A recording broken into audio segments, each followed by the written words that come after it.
scripted for the topic. So feel free to interrupt during the Chromebook one Hey, because David. that one's what? Oh my god! Don't do that. It's terrifying. Um, Wait, where did you say that the? I'm sorry, you said something was posted for the topics. I have a post. I can share it with you guys if you want. Let me get a link. But like it's just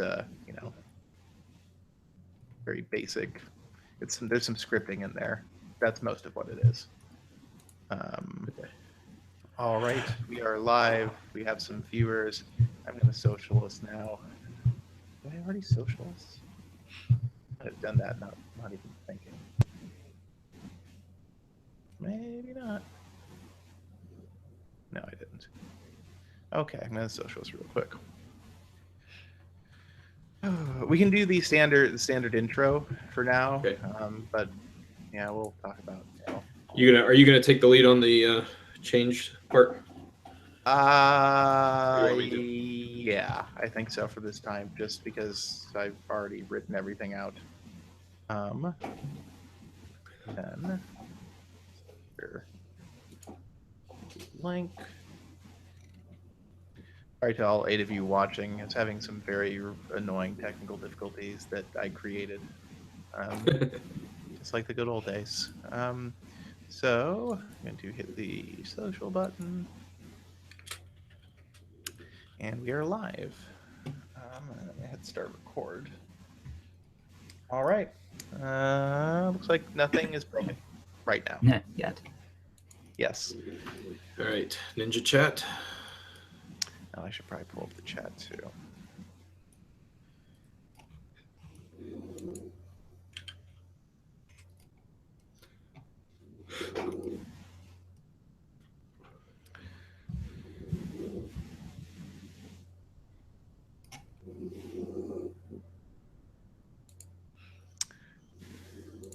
Is that your dog snoring, Ryan? Yeah, I didn't even really do it. I that's in. Yeah, I can probably relocate him. I mean, you can just mute your mic when you're not talking, but there's.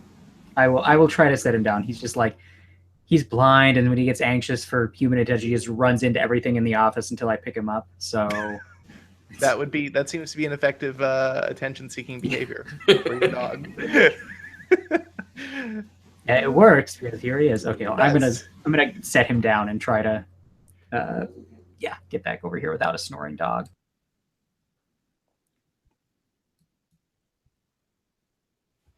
Let me close this out. So for those of you who are listening to the live show, before we get started here, we're trying something different this week and probably weeks going forward, but the difference could change. So yeah. So this different could be different than the next different. That's right. The differences may have differences. Yes. Going forward. Those responsible for the sacking have been sacked. Yeah.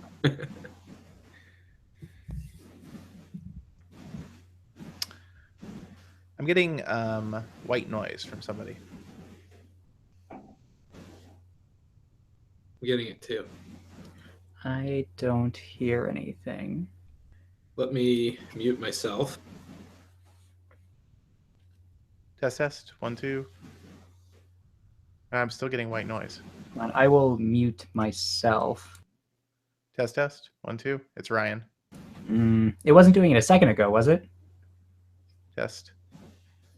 I feel like when I'm talking, it comes right after. That's weird. I'm using after my talking. Yes. Yes, it is. It's coming after everybody's talking. It's okay. Like you're getting some kind of feedback. It's very odd. I can leave and rejoin, I guess, real quick. Yeah. Okay, I'll be back.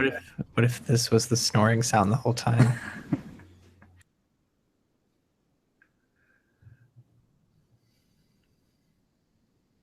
We'll get there. We will.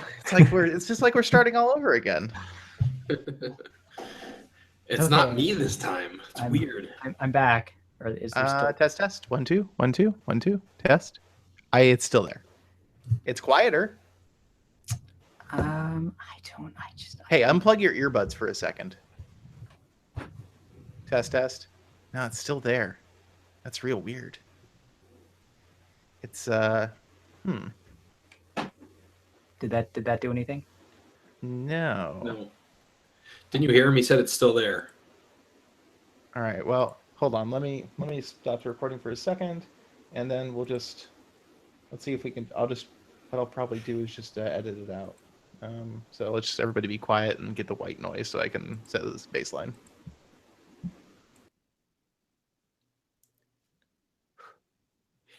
He left the chat. Or he left the hangout. Is it still there? Yes, it is.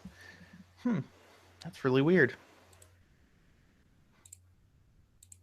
It's like, yeah, it's weird. It's like some kind of interference somewhere or something. So any better at all? No. Yeah, that's real strange. I wonder if that's every episode and I just don't notice it. I feel like I would notice it though. Yeah, I don't know. I mean, I hear nothing on my end, so I don't know. Yeah. Okay. All right. Well, we'll have to roll with it. Let me restart the recording, and then everybody can just be quiet for a second, and let's see if I can just capture it so that I can noise remove it out of the final recording.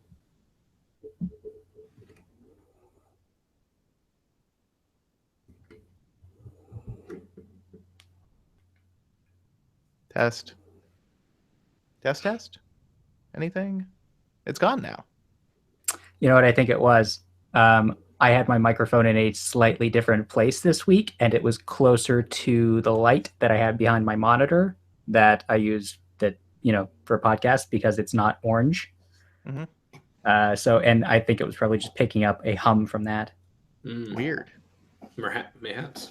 Yes, it is a daylight temperature light, so it looks, better. All natural. Yeah. So there's that. We fixed it. Yay. Okay. Maybe I'm still hearing it. Test. Much less so. It's much quieter if it's still there. Maybe you're just like hyper aware of it now. Maybe. Yeah. Okay. Yeah. Sorry about that, everybody. We're really firing on all cylinders tonight. This is good. Yeah.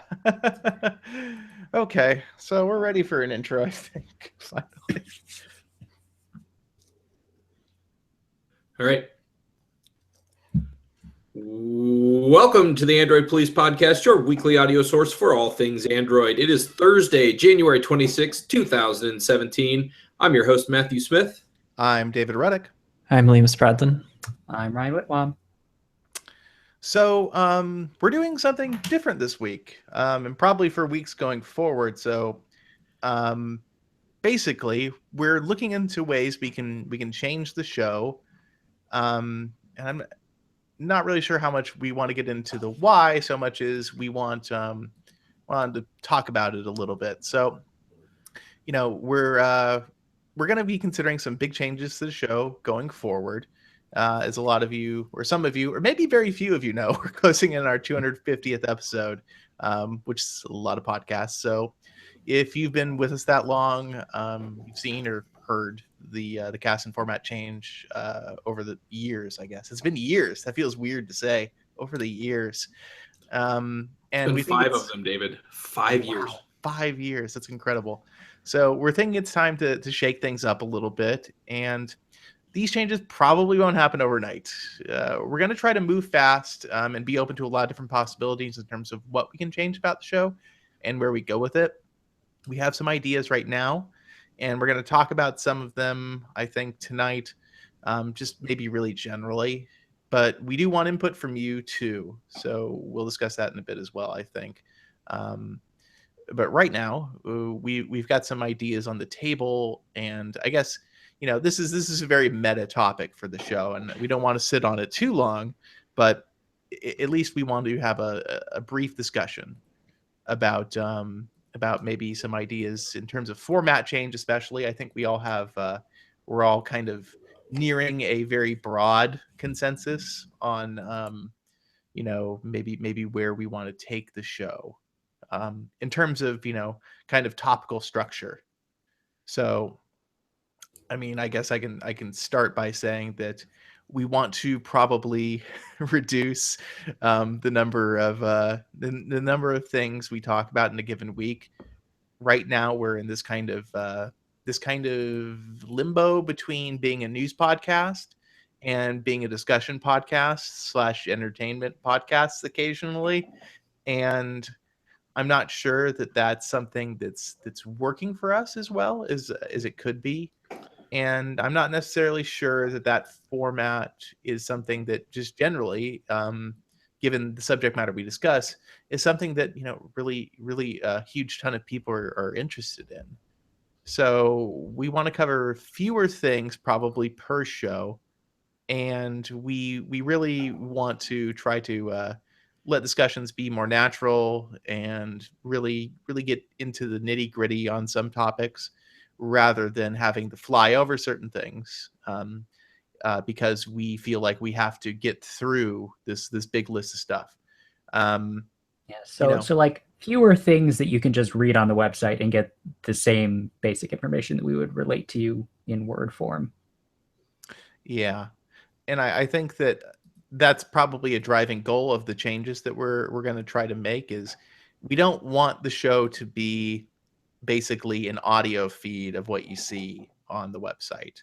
We want the show to have its own distinct identity and its own distinct, hopefully, value and entertainment, for all of you listening, rather than, well, we're going to talk about what's been on the site specifically in this kind of this very not very tight format. I mean, obviously, we probably already play pretty loosely with our spreadsheet and topics and stuff, but I think we could probably provide something that separates us more and gives you content you won't find on Android Police by kind of, in a way, narrowing our focus by making sure we spend more time on fewer subjects. That seems to be one of the themes right now that we seem to be in general agreement on.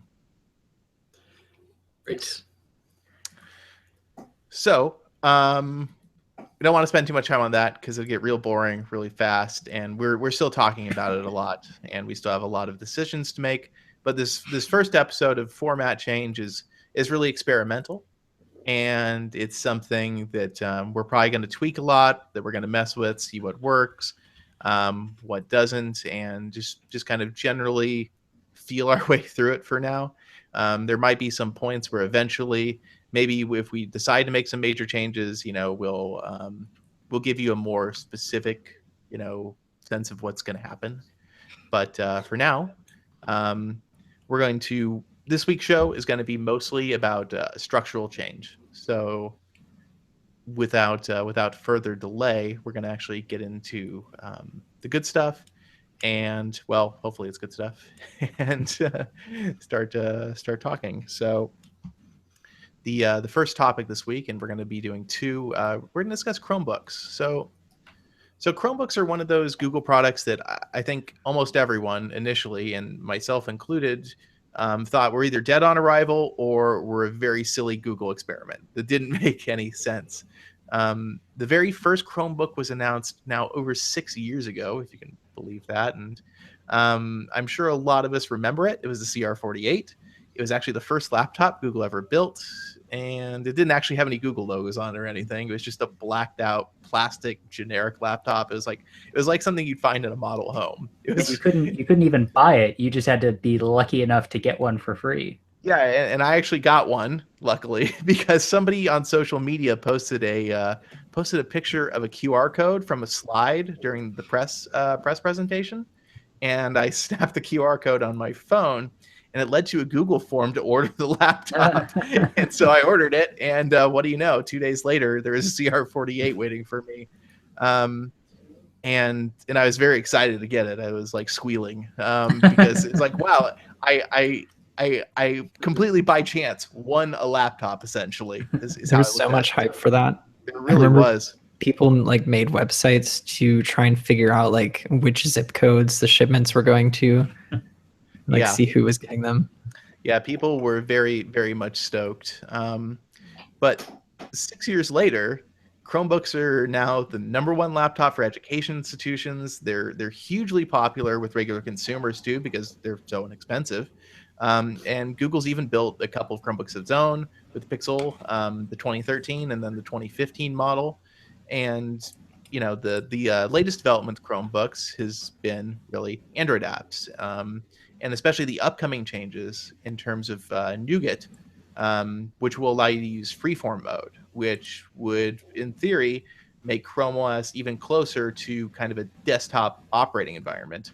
Um, Granted, there are a lot of hurdles there in any practical sense, but we also think that Google's trying to turn Android into its own laptop OS, which is super confusing in light of the effort they're putting with Chromebooks. And we know that Google has a long history, though, with doing these kind of product A/B tests. So I guess we should probably start a discussion by kind of wondering what is Google doing with Chromebooks and I guess laptops more broadly. What do you think the strategy is? I think Chromebooks are kind of at least one part of Google's attempt to figure out what to do now that people don't want to buy Android tablets anymore. That makes a lot of sense, actually. I think the larger screen space is an area that Google planned on getting into with the tablets. Tablets aren't really working out. The market seems mostly dead. Sorry, Pixel C owners, but yeah, it's bigger screen. It's more interactive space, and yeah, it's definitely seeming like they're trying to merge those two worlds together with the, of course, native running of Android apps and whatnot. So the thing is, like, it's nice to be able to have like local software that runs on a Chromebook, but I find like even when I'm on a desktop computer, most of what I do is in Chrome. I mean, we've talked about this before. That's why Chromebooks kind of make more sense than we thought they would. Is you spend so much time in the browser that you don't necessarily need like local software that often. But there's still times when it would be nice to have it. The Android apps we have now are a step in that direction, but they're clearly kind of hacks right now. There are Android apps that work fine, but I don't think I would say any of the Android apps I've installed on a Chromebook really are pleasant to use. And Adobe had their announcement this week where they're like, look, our Android apps are now optimized for Chromebooks. And what they meant by optimized is like really like minor stuff. They're like, no, I mean, they will run faster and like you can use the escape key. And it's like, that's great, Adobe. Thanks so much for the escape key. But could you make the interface maybe a little bit less atrocious for a computer? That would be great. Yeah. Well, I feel like Android apps like supplementing the Chrome OS ecosystem are a really good idea, but people just have to put in the effort of making sensible laptop layouts, which is totally possible, I think. Yeah, I mean, it's probably more possible than developers making tablet layouts because there are actually a ton of Chromebooks out there. Well, I think there's also really a good sense of how apps look and feel in a desktop operating environment too. That's been around for like 30 plus years now. So I think there's a lot to work with there. The other thing I'm finding interesting about Chromebooks, and a twist that I didn't see it coming, was as tablets have become more unpopular, laptops have become much more tablet-like. And I think that's why tablets are becoming more or less popular, is because laptops are really showing that, hey, you can do 90% of what a tablet does and then more at the expense of, weight, basically. That's what it comes down to. You know what my dream device is in this segment is a Chromebook that it's like a 2-in-1 device and the screen portion like comes off of the keyboard completely. Yeah. And then like I can use Android apps on it when I don't want the keyboard like there, like being heavy and unused.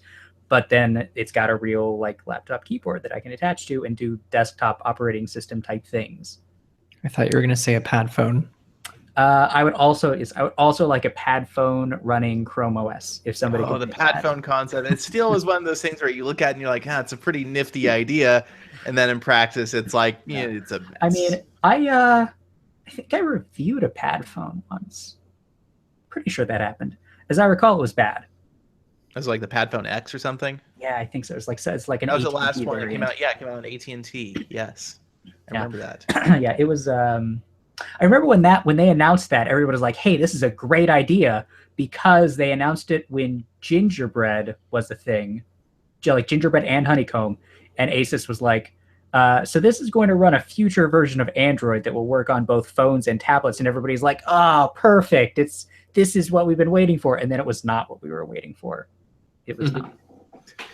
You know what I think is the kind of the trump card with Chromebooks?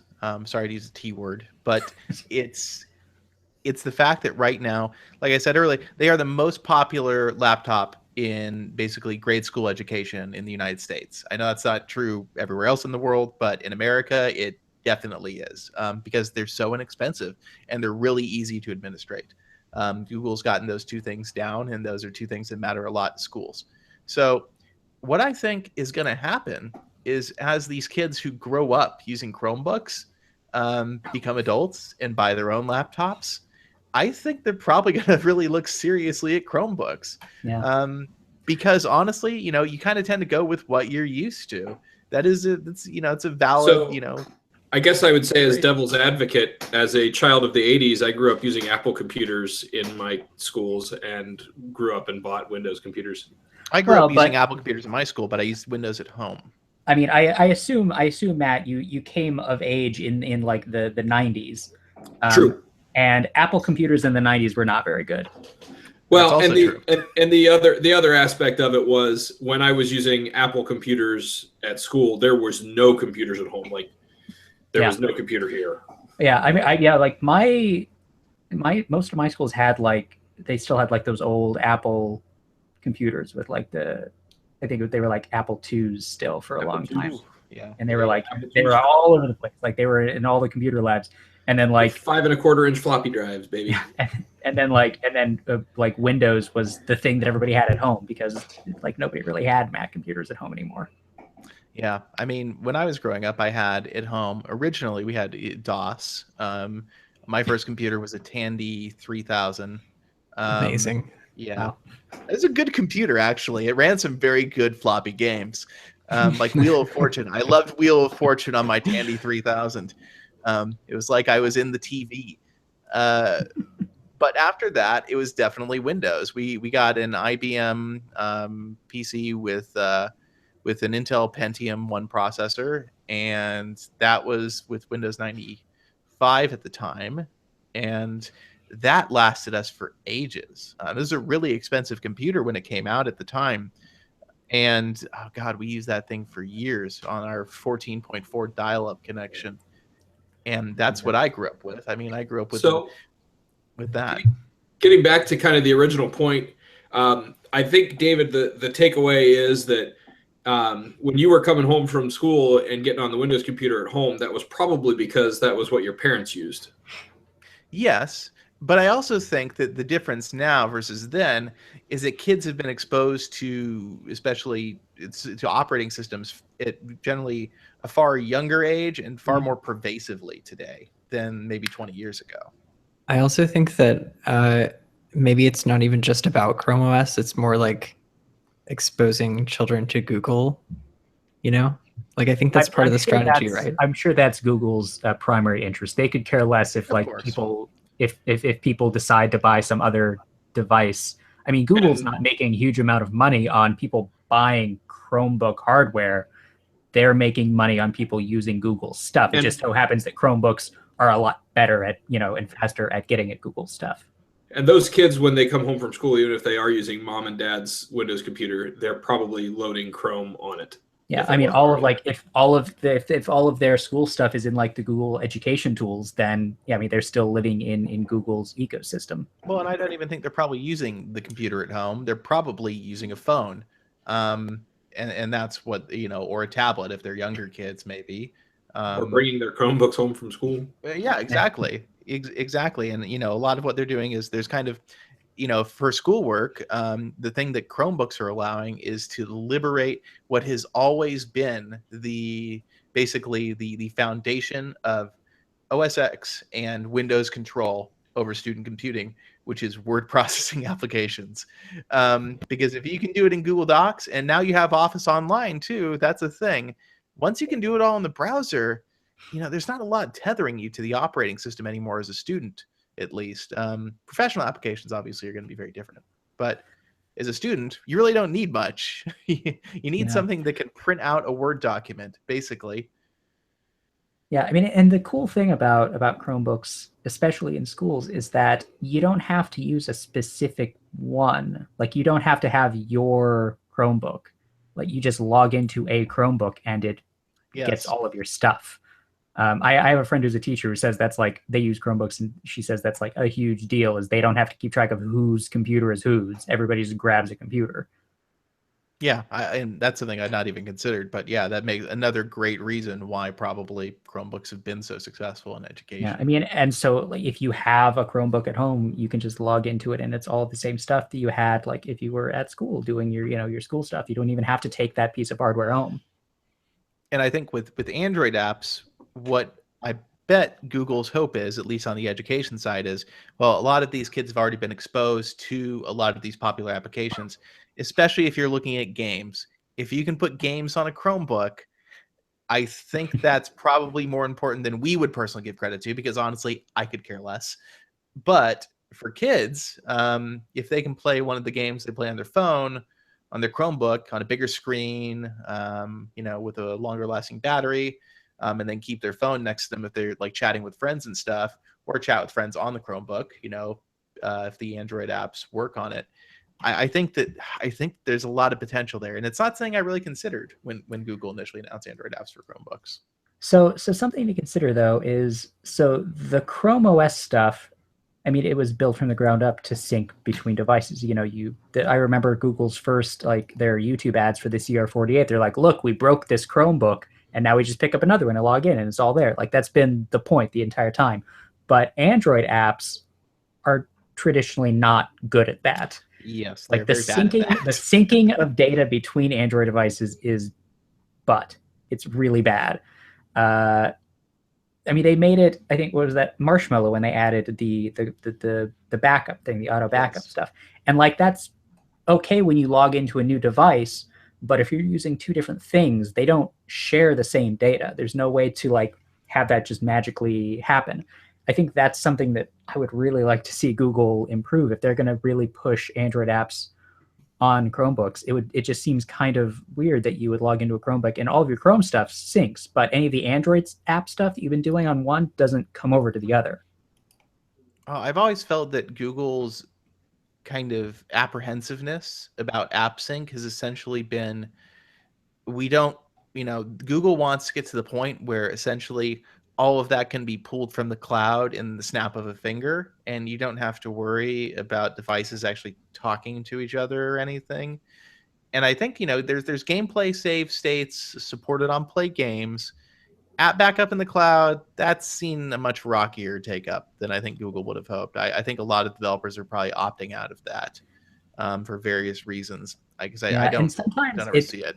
Sometimes it's just like, it just doesn't work. I remember, I don't know if it still does this, but until recently, Antutu, the benchmarking app, would sync app data between devices. But so like when you opened it on a new device, it would like think you were using a different phone. Like, it would have all of the ID stuff from the last phone that it synced to. So it just wouldn't be right. Yeah, that's obnoxious. Yeah. But pulling us back, I guess, into the larger laptop question. Now, what I wonder is, if Chromebooks and Android apps on Chromebooks are one of Google's big focuses, which increasingly it does seem like they're fairly serious about this. I wonder then, if they are still planning on doing this Android laptop, where does where does Google basically decide, why does this Android laptop have appeal where a Chromebook of similar hardware specification doesn't? I mean, we know a little bit about that, but I imagine there's a lot more to know probably, and I'm also not really sure necessarily where it's gonna. There's areas where it's gonna be hard to differentiate, I think. Yeah, this feels like it's a really elaborate potential Google A/B test where they're like, okay, we'll try Chrome OS with Android apps, and then we'll try an Android laptop that does some more Chrome kind of things, and we'll just see, see how that shakes out. I mean, I guess there's the potential that they basically say, well, it's an experiment, and they don't care. They say they don't care about volume, want to talk about shipments, that kind of thing. But I don't know. I mean, the more I think about it, the more I feel like, well, Chrome OS seems, Google said that Chrome OS in the past, at least, has, its benefits and its limitations, which to me is always kind of implied like, well, there are other things we'd like to do, but we can't really do them with Chrome OS. At the same time, it feels more and more like Chrome OS is more and more capable, even if it's, kind of clunky around the edges with some things, like how it handles notifications for Android apps and stuff. I don't necessarily like the way it does that, but most of the problems with Chrome OS seem fixable. It feels like, they could make changes, especially in terms of saying like local storage. Like if you're, wanting a Chromebook with more local storage and wanting to utilize that local storage more to get more performance out of the Chromebook and more flexibility, that doesn't seem like a hard problem to solve. That seems like something that's relatively like we can kind of change, basically, like for example, if you store a lot of app data, we could basically introduce a way to handle things locally better versus the cloud. So I don't know. I'm just not sure where Android necessarily comes in and, solves a lot of problems with Chrome OS, especially given that we'll start out with relatively big handicap in terms of ecosystem. Yeah, I mean, I'm interested to see if this Andromeda stuff pans out, if that becomes a product that Google actually tries to push. I don't know how. I mean, I don't really know what would make that more compelling. It seems to me that if you can make Android apps work on a Chromebook in a way that isn't particularly annoying, then that just seems like a better overall direction to go, especially if you emphasize touch and stylus input in 2-in-1 devices like I think Google is planning to do. That just seems more universal. I'd like to help, but I'm not too sure. My Google Home is apparently, I don't know what it heard that, yeah. Liam, do you have any thoughts? None that have not been expressed. His Pixel C is amazing. That's his thought. Yeah. I mean, that's just an ongoing thing that I have in the back of my mind. Yeah, I like the Pixel C and all, but I like it because I'm like a nerd and I just like to have a lot of gadgets around. But I never use the keyboard. The keyboard is terrible. I didn't even get the keyboard, to tell the truth. That's for the best. It's bad. But I'm not interested in, trying to be productive on a tablet. I think we all know my feelings on that. So if Google stops doing Android tablets and they're like the new thing is like the Chromebook hybrid, would you just buy one of those and throw the keyboard away? I don't know. That's a good question. I mean, I can't really use Chrome OS in my day-to-day life. I guess I rely on you need applications. Yeah, desktop applications that don't exist on Android or Chrome. Although I can find many with similar names. If you imagine really hard, you can think of a future where there's gigabit internet and unlimited cloud processing power. Okay. You won't need your local applications anymore. Okay, But- so here's actually an interesting anecdote. So at home, I use Windows Home at home, a desktop PC. I have 3 monitors, and I feel like, I'm fairly productive with this setup. A couple months ago, I was visiting my parents, and I was still like working during the days, and I took just a Chromebook with me, and so for a week I did everything on a Chromebook. This was sort of like an experiment just to see like if I could do this and not completely hate every moment of it, and it was okay. What really got to me is not having Photoshop, which for me is something that I use constantly. So I was basically using I forget what it's called, Pixlr, which is definitely not as powerful, but I could get by using it for basic stuff. But most of my work is done in the browser, and just I think having not as much desktop space was the other thing that got to me. But Chrome OS for what I do it was surprisingly usable. Yeah, and I think it just gets back to the point that Google. I know that Google really wants to believe that one day that just streaming applications over the internet is going to be something we're all able to do. Yeah, I There mean, won't be problems not anymore. you know what? Not with a capped Comcast account like I have now. If I have to stream everything I do from the internet, that's going to get expensive. But don't we believe in a future where there won't be arbitrary data caps? But I definitely want to believe in that. Yeah. I feel like at least for people who are already like ingrained in more traditional desktop OSs, like people have preferences, like they have the things that they use and they want to keep using. So I feel like that's a hurdle because a lot of the developers who make those things that they like to use are not interested in making them for Chrome OS yet. That's a good point, and it's but that's true of a lot of things. Like you can't convince somebody who like owns a car that Zipcar is something they want to use. Like that's Yeah. just like, well, it doesn't fit into It's my not my way car. of living. It doesn't have page up, page down keys. That inside joke will never get old. But I think that's a legitimate hurdle because all these people who really require these kind of power user applications, So they're always going to be kind yeah, of like stuck. I was thinking, I really rely on Sketch a lot every single day, and Bohemian Coding, the team that makes Sketch, has made it very clear that they're not coming to mobile platforms because they don't think it's sustainable, which I happen to think that they're probably right. So I could switch to Figma full time, but that also means like switching my entire team to using that, and yeah.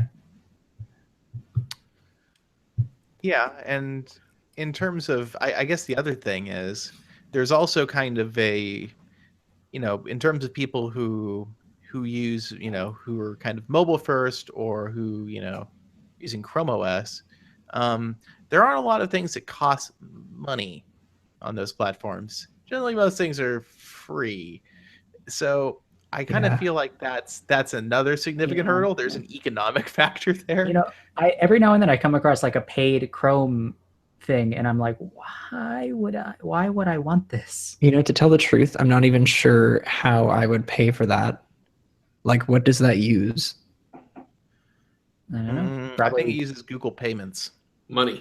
Yeah, But, money. And then my next question is like, what does that involve? Have I used Google Payments? I don't know. I think because Google Payments used to be part of Wallet, but then they separated it out because Wallet's not a wallet anymore. Well, it is a wallet, but the wallet doesn't have credit cards. It's a cash-only wallet. I'm confused. No cards in the wallet. I know it's very. Payments is where your cards go, Liam. Come on, get it together. It's so easy. But yeah, I think that is a huge problem because the app economy, we all know where it is. And Chrome kind of inherited a similar kind of problem. Well, it didn't even inherit it. It just kind of happened by default, right? Yeah. So I don't know how you get out of that. Yeah, I mean, it's like, some people, if you tell them, like, I pay $10 a month for my Adobe subscription, like, they're like, how could you pay Adobe $10 a month? That's robbery. And it's like, well, I use the tools, like I mean, they're and part of my also workflow. also they used to charge like $800 for a license Yeah. straight up. Yeah. Like, I would rather probably just pay them a few bucks. Yeah, a month, that was back when frankly. I definitely was pirating Adobe's apps. When I know, things were yeah, like, I could for get real. some stuff at a good student price when I was in college, but after that, it was hopeless. Like, Yeah, no, this it's is like bad. pay $800 for this software, and also in a year and a half we're going to release another one. It'll cost you $150 to upgrade, and just do that forever, or just pay a few dollars a month. And it's funny though, but it's also it's kind of a generational thing too, I think, where it's like people are like, oh well, everything should just be free, and I'm like, get off my lawn. There's This is some uncomfortable realities kind of between what the expectations are. that is a thing somebody would say when they have never had to pay bills. Yes. But also it's something that's increasingly true on mobile anyway, where everything is free. It's all paid for with ads or engagements or, hashtag brands. I would I would just rather pay money for things and have them be better things. Yeah. But Cody makes a good point here in the chat room that Photoshop on mobile is bad. And so if you're mobile first, Photoshop is bad. That's just kind of where the discussion ends. They even killed the only version of Photoshop on mobile that was kind of not bad. Like the regular Photoshop Touch, they decided like a year or two ago they were just going to stop updating that, and they were like, "Here's Photoshop Mix. It does almost nothing. Have fun." Yeah, and I think what we see there is the lowest common denominator effect on mobile, because the economy is all free based. We don't. There is no enthusiast, no professional ecosystem, or no groups of people out there to make those things economically sustainable. Everything on mobile is on a free first basis. So everything is catered to how can I get to the most people to get the critical mass, and that almost always means free. And that almost always means, well, if this is really expensive to develop and I'm not seeing returns, then there's no point in doing that. And that's kind of how the app economy is developed. I mean, maybe if Android apps really take off on Chromebooks, that will provide some impetus to get more powerful software. The sorts of Android apps that could take advantage of a Chromebook and not just be a ported Android phone app. And maybe there would be enough reason for people to buy them. This is kind of wishful thinking. David doesn't look convinced. That's okay. I'm not really convinced either. I'm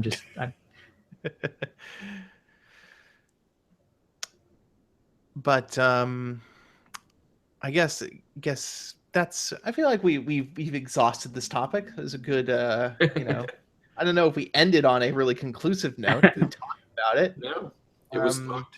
This is in a very good transition, but I'm going to get rid of it all anyway. So our second topic for this week's show is getting more back to kind of the core of what everybody gets excited about, and that's phones. So like every year we're going to see a lot of new smartphones in 2017, and from a good number of manufacturers. So they're the obvious ones, Samsung and Apple, of course, but I think it'd be fun to just kind of go down the line with just a list. And if we think a manufacturer is going to do something interesting, maybe talk about it. If we think they're not going to do anything interesting, let's just say they're not and move on, because I think that's going to be true of some of them. And maybe kind of talk about A, predictions, and then B, suggest what we think brands who are having a harder time, getting their phones out there and seeing growth, which is to say everyone except Apple and Samsung and Google, I guess. And talk about, maybe, especially in the US where a lot of these companies are struggling especially badly, what they could do. So I started doing it alphabetically on the list initially, and then I realized that was going to be way too hard, because I'd have to actually look them up and then sort them out later. So the first two are A and B, but then it doesn't have any order after that. That's fine. Well, we'll start with the A's. It's A, L, Z, S, O, G, M, H, X, S. Anybody else? So the first one on the list is actually a company that has announced some smartphones already this year. And and they continue to, at least to me, to prove that they will continue to be irrelevant in any kind of volume sense. Asus. Yeah. So has the Zenfone 3, like the nicer one, actually launched in the US? Yeah, I'm pretty sure you can buy the Zenfone 3 Deluxe on B&H and Amazon, and it's like did they? Because like $800 forever or they said something? it was coming and it was going to show up soon, and it just was still not. It was still not available. Yeah, really? Let me just. Well, I'm gonna look this up on Amazon right now, because I feel like recently, this is as relevant like a information. month or two ago, the last time I looked. Let's see here. I see it for $5.99, but it's from an offer, so that means it's not like in stock by Amazon. It does have 75 reviews though, so I think it's there. Let's see what the buying options are. Yoon worldwide. Oh, sounds trustworthy, but $600 gets you the 5.7-inch screen, Super AMOLED with Snapdragon 820, and the 6 gigs of RAM with 64 gigs of storage. It's out of stock on Asus's website. Okay, because there's also the one they released, I think, in Taiwan only with 256 gigs of storage and an 821. Well, look, I think the fact of the matter is they have not even done a good job of promoting this phone. The fact that we can't even tell whether or not it's available in the US is telling. Does Asus ever do a good job of promoting anything outside of having like motherboard boxes at Best Buy? I mean, the Zenfone 2 was surprisingly popular. But it was cheap, and I don't know if it's necessarily popular as much as it spoke to the kind of the relative vacuum of phones at that price point. It came along at a time when everybody was really interested in like buying a $250 phone that was not terrible. That was like when that became a big thing. And then I think people discovered, wow, it's not terrible, but it still kind of sucks, you know. So I'll probably go back to a better phone. Yeah. Okay. So like, yeah, Asus, I think probably they have that Tango phone, right? That was one of the ones they announced, and it looks marginally less awful than the Fab 2 Pro. So I guess maybe and Google commercially they will sell none of those. Yeah, I mean, maybe Google will like help them promote it in some way, but I frankly I doubt that Tango is going anywhere. Yeah. And we don't know anything about pricing about that phone or anything. There's also the Zoom, which launches with Marshmallow and has a really big battery, though, like really big. Is it 5,000 or I think maybe it's 4,800. It's really big, and it has, but the camera, like, it doesn't zoom anymore, and it's not really clear why it's better. I don't really understand. Yeah. So that phone, yeah, it kind of like, it seems confused about what it is, because the old Zenfone Zoom was like, electronic zoom lens, and this one's like 2 cameras, which everybody's doing. Yeah. So do we see Asus going up in relevance, down in relevance, or staying the same this year?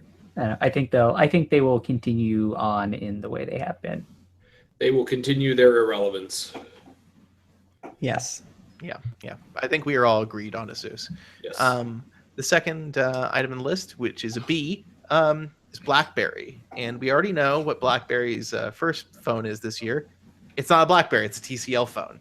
So that's their direction now. Yeah, I mean, that making their own phone was not working. The Priv was a bit of a disaster. I mean, I guess, and I wonder. So, what do we actually think makes this better than the Priv? I don't necessarily think it's better than the Priv. I just think it's cheaper for BlackBerry. That's true, and probably cheaper for consumers. I'm going to guess this probably won't cost as much, especially considering the smaller screen. What was the name of the phone again? I can't Mercury, remember. but there are no specifications. We were able to hold it and use it and play with it, but they wouldn't actually, like, how big is the screen? Did you bring a ruler? You're being really coy about this phone. We'll see more. Hold on, you could just run over to Asus stand and like grab the Tango phone, and you could have used the measure tool. The sad reality is they weren't demoing the Tango stuff on the Asus phone, so womp womp. But so this phone, like, it's sort of like the Passport, but not as wide. It's I guess it is. It's super weird. It's got the Android nav buttons and like the sort of slightly more square screen, and then like the exposed keyboard. It's not a slider. I don't know if this is really going to appeal to people because do people really care about the BlackBerry keyboard anymore? I feel like that was kind of the mistake with the Priv. I think I can honestly say that if I was going to buy a phone with a keyboard, it would be a BlackBerry keyboard. They do it better than anybody else. But do you feel the need to buy a phone with a keyboard? But I won't buy a phone with a keyboard. I think that's the part that BlackBerry's missing. They're saying, look, we do this better than anybody else, but still not good enough for anybody to buy it. Yeah. It's kind of like saying, if I wanted a $300 knife, I'd buy a Leatherman, but I don't want a $300 knife. Just doesn't make any sense. So I feel like, I don't know, because last year they had the DTEC 50 and 60, which were actually the 50, whatever. The 60, though, priced well for what it is, I would say, and didn't seem bad in any particular way. It wasn't like a showstopper, but it seemed like a solid effort. I mean, I feel like BlackBerry's selling points are not really the things that people care about very much. I mean, they cite their security thing, but I mean, are their phones really any more secure than a Pixel that gets security updates every 30 days? I mean, so the pitch that I understand from them this year is going to be that you'll get the secure suite of BlackBerry apps, which nobody gives a shit. They just don't. Nobody cares about BBM, and they aren't going to start. So aside from that, you do get monthly security patches. BlackBerry seems committed to that, which good. Hopefully they stay committed to it, because it sounds like TCL is going to get a little more involved with the firmware process. So we'll see what goes on there. But I feel like I want to be hopeful, because it seems like you're taking two things that kind of sucked apart, but if you put them together, maybe they're like marginally above average. Maybe we could see products that kind of blend the best of both, where BlackBerry was like, we're not going to mess with stock Android because, man, we don't have the time, money, or reason to do that. All we care about you is using these apps we put on here. That's the only place where we could hope to to reel you in. And that seems to continue to be their strategy. Whereas TCL was trying to do all this weird stuff with the software, and they were crappy about updates. And they were like, look, our phone, you can flip it upside down and it still works. Like, thanks, guys. Okay, that was cool for about 30 seconds.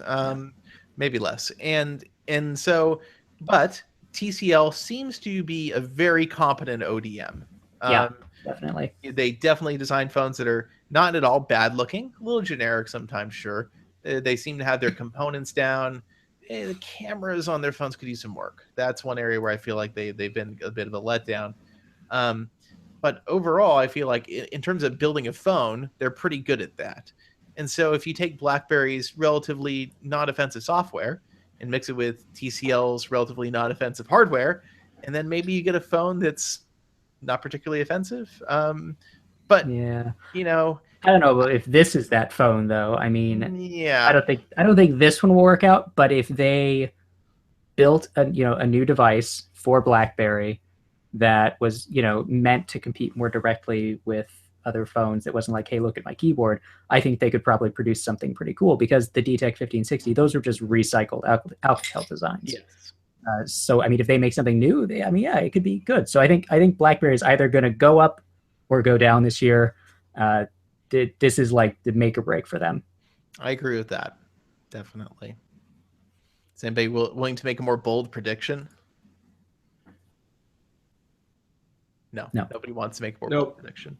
Okay. Can I make an italic prediction? I'm sorry. I'm going to put a strike through that prediction. Can we underline it? No. Next on our list is, well, we probably know which direction this one's going, but LG. And so we know what the next phone's going to be, and we know a lot about it at this point. So knowing what we do about the G6, how do we feel about LG's fortunes in 2017? I think those rounded corners are going to carry them all the way up.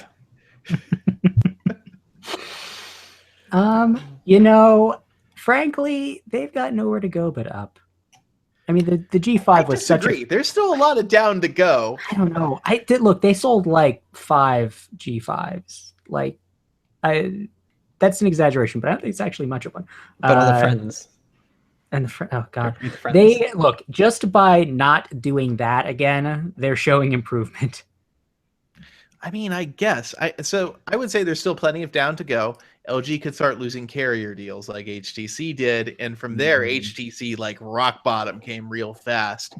I think LG, we could still see some major issues there. So I would think that LG's strategy this year is to produce a phone that is cheap enough for carriers to buy in stock, and hopefully compelling enough to consumers that maybe they'll notice it before the Galaxy S8 comes out on a shelf. Yeah, one of the big problems with the G5 is that it launched it was like $700. It was more expensive than the Galaxy S7. So it really had no strong points compared to that phone. If the G6 works, I think it has to come out before the Galaxy S8, and it needs to be noticeably more inexpensive. Yeah, I honestly, okay, in the US at least, I don't think the price sensitivity for LG is probably much of a problem. Everybody's buying their phones on payment plans. You're looking at like plus or minus $5 either direction for like a spread of $300 on MSRP a month. So I think that the MSRPs we don't have to worry about necessarily so much. I think what LG has to worry about is that nothing makes them stand out. I don't think they've ever had that one thing, aside from the fact that they're one of the, relatively few other manufacturers that actually do mainstream advertising in America for their phones. It kind of puts them that one step above Samsung. In the enthusiast community, you have the removable battery, and that's like, whatever. I'm sorry. That's not a feature. That's like a product design function, and that happened to like turn into what somebody defined as a feature. It really isn't one, though. I just don't know what they can do. I honestly, like, if I was at LG and somebody's like, you need to produce a phone that's competitive with Samsung, I'd be like, man, that's fucking impossible. Like, you're telling me, like, you may as well ask me to, like, produce a unicorn. It's something that can't exist. I just don't know that there's anything LG can do now. And I think because of that, I still think there's still going to be a downward trajectory for them this year. I think they're going to continue to see bad results. And I think probably, LG, I think, is nearing the point where people are going to start to openly question, is LG actually going to make a high-end phone next year? Is LG going to get out of the phone business? Because they're losing money. And at that point, you have to start making those hard decisions.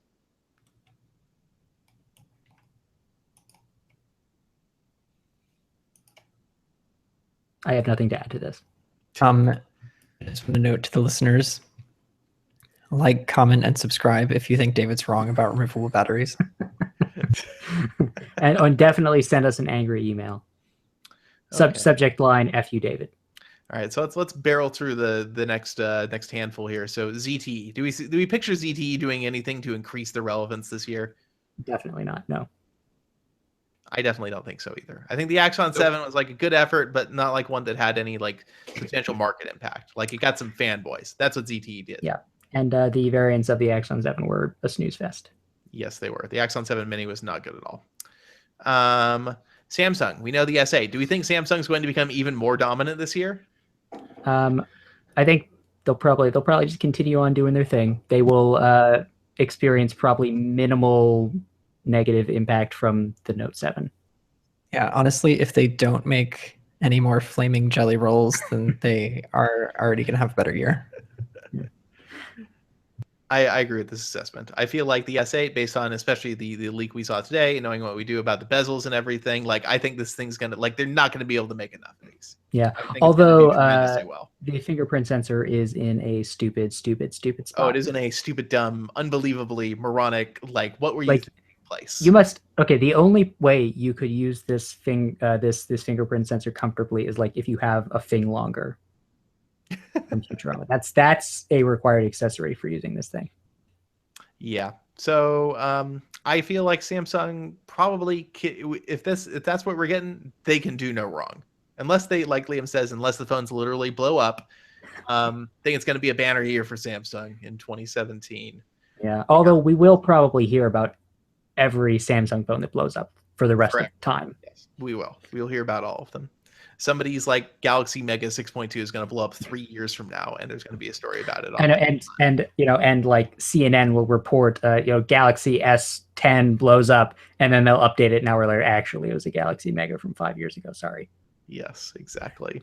OnePlus. So OnePlus 3 was the best reviewed phone that OnePlus ever had. OnePlus 3T reviewed very well too, but OnePlus is getting a little pricey compared to their roots. Yeah, I think they gotta watch that.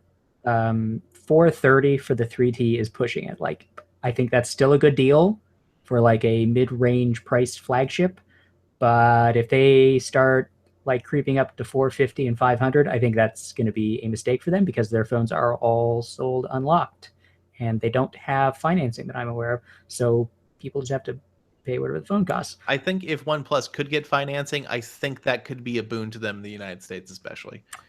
I mean, if they could sell a phone for $450 on a payment plan and you pay whatever like $20 a month for it, it would probably sell like hotcakes because they make good devices. The Oxygen OS is more mature now. It's still pretty close to stock Android. The hardware has been almost universally good. There are a couple things about the OnePlus 3 I think were kind of not great. Obviously, some corners cut, but I mean, for the price, it was a really good device. So I have hope that they will continue to sort of dominate this price range. And I think the chance that OnePlus will get on a carrier in the U.S. is still like 0%. Yeah, and that I don't think they really need to do that. I kind of think they do, eventually at least. Maybe not right now. I mean, maybe down the line, but I mean, certainly like the way things are right now for them. I mean, they were able to do the OnePlus 3 without a crazy invite system. So, I mean, I feel like they have their manufacturing sorted out enough that they can just build phones and sell them and make a profit at it. They don't need to go through a carrier to like keep the lights on right now. They can continue to build their presence as they have been doing. We don't actually know anything about OnePlus's financials or its sustainability. So I guess I have made the assumption that they're making some money. Otherwise, they wouldn't still be doing this. I feel like whatever the parent company that they share with Oppo would have like shut them down by now. If like after the OnePlus 2, which obviously didn't do super well, if they weren't making money after another phone, I feel like that would be it for them. Yeah, that's a good point. So the big one, we'll spend a little more time here.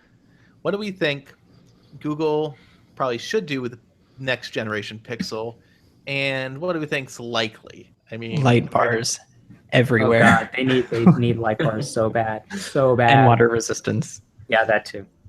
I think water resistance is probably like a 99%. Like if they don't do that, people are going to make fun of them. If someone from the Google industrial design team is listening, please give me a light bar. That's all I want. I would be willing to take a light bar instead of water resistance. I would absolutely. Light bar, like they did the earpiece speaker bar, and the light bar is underneath the grill, and like it's 4 little sections. But I want it to go all the way across.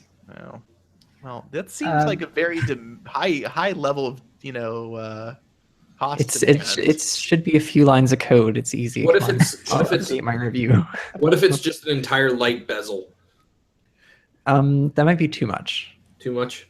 That's Maybe. more like the Rainbow Road on Mario Kart. That's like who's a light bar anymore. So like who's gonna build the phone for them? Razer? Jeez. I think so.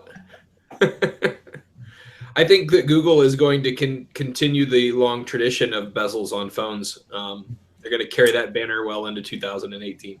Yeah, it's fine. I'm okay with that. Yeah, I don't mind it much either. I think that one thing they probably do need to work on is I think the base storage level needs to go up to 64. It sounds like Samsung's going to do 64 as the base. I want that, please. Yeah, I would also like to see them make the fingerprint sensor faster. If they use the same fingerprint sensor part, like they're just being obtuse. There's no way they can't update that now. Like they have to. Yeah, like I've been using the Mate 9, and holy crap! Like you you just gently, just with the tip of your finger, tap that sensor, and it's like, nope, I'm unlocked, done. It's super fast. And then using the Pixel, it's like, why did this take a whole half of a second? Like first world problems, I have to hold my finger on the sensor too long to unlock my phone. If it isn't clear yet, I'm really looking forward to the design of the new Pixel phones. I'm curious to see, because obviously this time around they're going to have, more leeway in terms of, time to experiment and figure out the ID. Like, do we think that HTC is actually going to put these together again? I think that's likely. Because they have a manufacturing partner who made like the Pixel C and the Pixel laptops the name is not coming to me and it's hard to find. Quanta Computing. But they had one. Yeah. I think HTC really wants to keep doing that probably. And I think HTC is a good fit for it, honestly. This is actually, you can talk about the U Ultra and the U phones. I forgot to put HTC on this list. Which is telling. Wow. The industrial design on those phones, like HTC came up with a new like glass coloration process for those, and fingerprint magnet like to the nth degree, but it showed that HTC, and I think for a long time HTC has had this thing where they're willing to experiment with materials and aesthetics in a way that I think a lot of manufacturers aren't. HTC is willing to get a little weird, which I always appreciate because it makes for fun phones like the One X. The One X was a real weird looking phone, but I liked it. Cool phone. It was so it was such an interesting shape. But what do the guts of the U look like? Oh yeah, spaghetti, copper spaghetti. So the problem with the U Ultra is it's stupid expensive and there are no carrier deals. So I think HTC as a brand, especially in America, only going down this year. No doubt about it. Yeah, I mean, I don't. Does HTC do financing on their phones? I don't even know. No, they don't. So that's probably a bad thing. They need to work something like that out. Like even if they just did even if they just worked with like whatever bank Motorola does. I know for a while they ditched that. They brought it back, but I mean, they need some way for people to do installment plans on their phones because the number of people who will spend $700 on a phone is shrinking. I honestly think HTC with their own brand phones, they're playing triage at this point. It's like, what can we build that, basically, what can we get away with building the fewest variants of that could sell in the most markets? And basically, let's, how do we reduce the bleeding if this doesn't work? What's the best way to if this is a failure, how can we make it hurt the least? But I mean, like, how does that question then result in, okay, let's build a $700 glass phone? Well, who knows how many they're actually building. There are 10 of them in the entire world. Yeah, exactly. I just, HTC has been on the downward trajectory so long. The chance that they'll be able to pick themselves up, like, come on. HTC has been the poster child for kind of the reduction of, like the number of competitive players in the Android smartphone field. I don't as they have declined, a lot of other Asian OEMs have sort of shown up internationally. Definitely. And we'll get to one of those technically right now, Motorola and Lenovo. So let's talk about Moto first. What do you think's happening with Moto in 2017? We know one thing with the Moto G5. They have not been releasing a lot of mods, have they? They have not. But I just read an interview on I forget where it was, somewhere. And they were big on the mods, super big on the mods, quoting mod figures, lots of mod figures everywhere. 2 mods per user. That sounds like a lie. Yeah. So I mean, they're definitely going to keep the mods this year. I have no doubt about it at this point. Yeah. I mean, look, if a modular phone interests you, then Motorola's effort is obviously much better than LG's was. True. Didn't they have a walkie-talkie mod that just popped up? Motorola? Like on Indiegogo or something.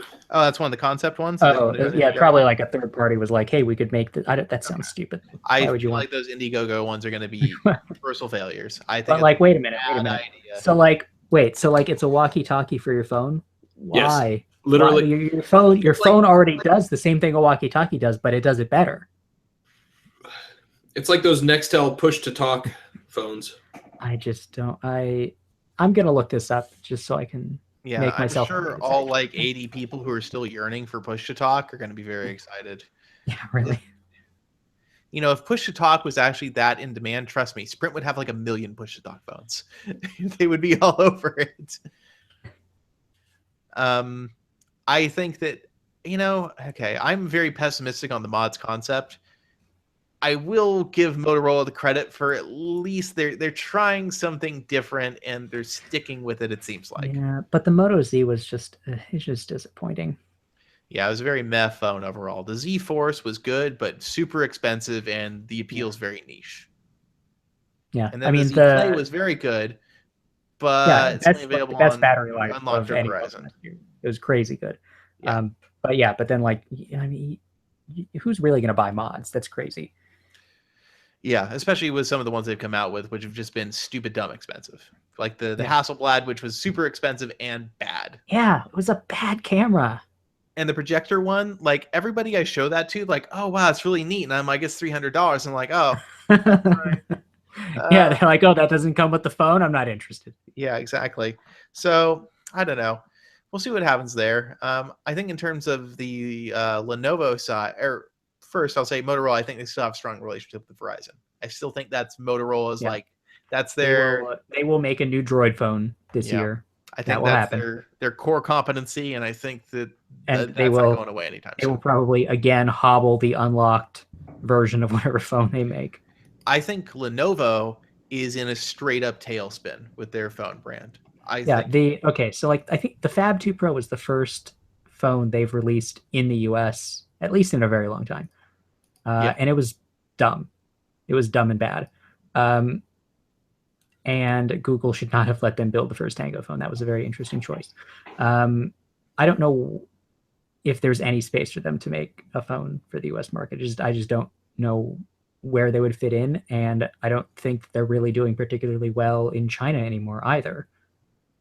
They aren't. They're doing very badly in China. So that's kind of why I'm saying, their core market is really hurting them right now. I mean, and if they thought like Motorola would like give them magical access to the US market, that is proving to be not correct. Yeah. So I think we're going to see Lenovo lean really hard on Motorola this year, and probably next year too.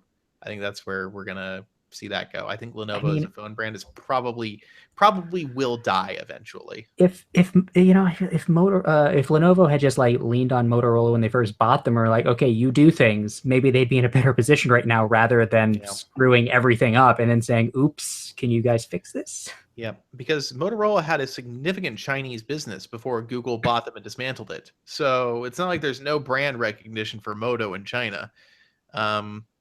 I just think Lenovo saw its own success at that time and figured that it'd just keep on going, but it didn't. Moving on to a couple Chinese brands here. First, Huawei and Honor. Huawei is dominating globally. Yeah, Huawei is in a... Huh? Oh, not in the US though. Yeah, no, I mean, Huawei, I think, is in a better position now than they have been recently, though. I'm going to post the Mate 9 review soon, and it's pretty good. They have made marked improvements with the software, which was the sticking point for me previously. I think it is, the Mate 9 is clearly the best phone they've made, and by a pretty substantial margin. So, I mean, it's actually a phone I would recommend people in the US buy, depending on what you want. So I think they're going up this year. They will probably continue being, very successful overseas, and they will start to see a little bit more progress in the US market, I think. Yeah, I don't know if they'll see really any appreciable progress in the US. I mean, the Honor 8 fell totally flat. And I think the Mate 9 probably won't get any attention either. It's expensive is the thing. I think people will. What it is though, it's a pretty. I think it's priced acceptably. It's just a matter of like if the things that make it excellent are the things you want in a phone. Like if you want a phone that has stupid good battery life and good specs, then maybe you're willing to spend $600 for it up front. Yeah. So I think Huawei probably, we're going to see probably the P10 at MWC, which I have never been a fan of the P series. Nothing they've ever done with the P series has ever interested me in the least bit. The Mate series is definitely where it's at if you're an enthusiast and you care about Huawei. So maybe the P10 will change that. Probably not. And Honor, I still can't be bothered to care about anything Honor does. Yeah, every time they announce something, I think, oh, hey, that sounds good. And then there's always something about it that I'm just like, oh, that was dumb. Why did they do that? Yeah, it's usually software related too. Yeah. The next one is a hugely popular brand in China, India, and a couple of other small markets where they operate now. Xiaomi, but Xiaomi just lost Hugo Barra, who was kind of their westernized face, and it seems like in a memo the CEO sent out a couple weeks ago, basically said, yeah, we maybe tried a little too much, did a little too much at once there, overstretched ourselves a little bit, and I think that's commenting very lightly on the fact that Xiaomi's China sales have really slowed down Yeah. in the face They've of been losing Huawei. ground. So, yeah. Yeah. I mean, I don't know enough about Xiaomi's devices to really say like if they've gotten better or not. The last time I used one of their phones was probably a year ago. But I mean, I don't. It's sort of the same situation as with Lenovo. I don't know where they would fit in the U.S. market. I don't know if that expansion is ever going to happen, or if they're just going to continue being sort of a mid-level player in Asian markets. Well, I think the question is, where does Xiaomi and those devices, which generally range from anywhere from about $100 to 300 plus, except for the Mi Mix, which was an exception to Xiaomi's general model, where do they fit? The sales of unlocked phones in that price bracket in the US they're really low. Not many people are buying. I mean, you could probably say maybe tens of thousands of people are buying those phones a year, maybe hundreds of thousands, but that's nothing compared to the high end market in America, which is where all the volume happens. So I think that's what's kept Xiaomi out to date, is they look at what goes on in the US market and they realize we don't have, even if we're super competitive and offer crazy battery life, which is kind of the hallmark of Xiaomi's phones, if you ask me, good specs for the money, it's not clear that American consumers care. They just don't seem interested in that. We've had other brands try to break into the unlocked market that way, and none of them have seen success commercially. Critical success, sure. But yeah, I mean, there are people who just don't like the idea of spending, I mean, maybe this is like a psychological barrier, but they don't like the idea of spending a lot of money on a phone that, even over, if it takes 2 years, will cost them, $700 or $800. They like the idea of just spending, $200 on a phone and using it on, an MVNO or something and paying a lot less. So the question is, could Xiaomi ever deliver a phone in that price range in the US that was actually good enough to be competitive with those other phones and actually make money at it? And I don't know that they are in a position to do that because they don't really understand what Western consumers want. Huawei is going through this whole thing where they have to like change the way their software works so that people will buy them here. And I don't think Xiaomi has even started the process of adjusting to that concept. yeah, I definitely agree with that. And then our last OEM on the list is Sony, which I think we can all agree Sony will continue to make phones that cost too much money, aren't really that much better than anybody else's, but don't look half bad. And that will continue to be the Sony Xperia business model. Otherwise, we ran a little long on this. Actually, I'm surprised. And I want to wrap up, I guess, with just kind of, first off, if you got this far in the episode, thank you. And also, if you did, tell us what you think. What did you think of, the revised format? What did you think about, kind of, focusing on a couple of topics and then kind of, seeing where that takes us versus a wider variety. If you like that format, if you have suggestions, if there's things you would like to see done differently, let us know. Like I said earlier, Liam will probably have some kind of questionnaire or survey of some kind for all of you who want to fill out and give a more organized set of feedback and suggestions and opinions at large. And so hopefully we'll have that to you soon. But otherwise, I guess in the meantime, any of that feedback that you have could be sent over to us at the podcast email address, podcast@androidpolice.com. That's You can probably use a the- good place to send it. You could use the voicemail too if you wanted to. 530 hello IP. That is 530-435-5627. Gotta get that in there. Yes, you could do that. Gotta have some semblance of normalcy. And also on the subject of emails and voicemails, we obviously didn't do any this week. I think we want to revamp how we handle that. So for now, hold your questions and your general thoughts that you would otherwise submit at the end of an episode. And we're gonna have a broader discussion on how we maybe want to handle the listener participation and that sort of thing going forward. So thank you for listening, everybody, and we all hope you enjoyed, at least if nothing else, just kind of change of pace. So we'll see you all next week. See you next week. Bye.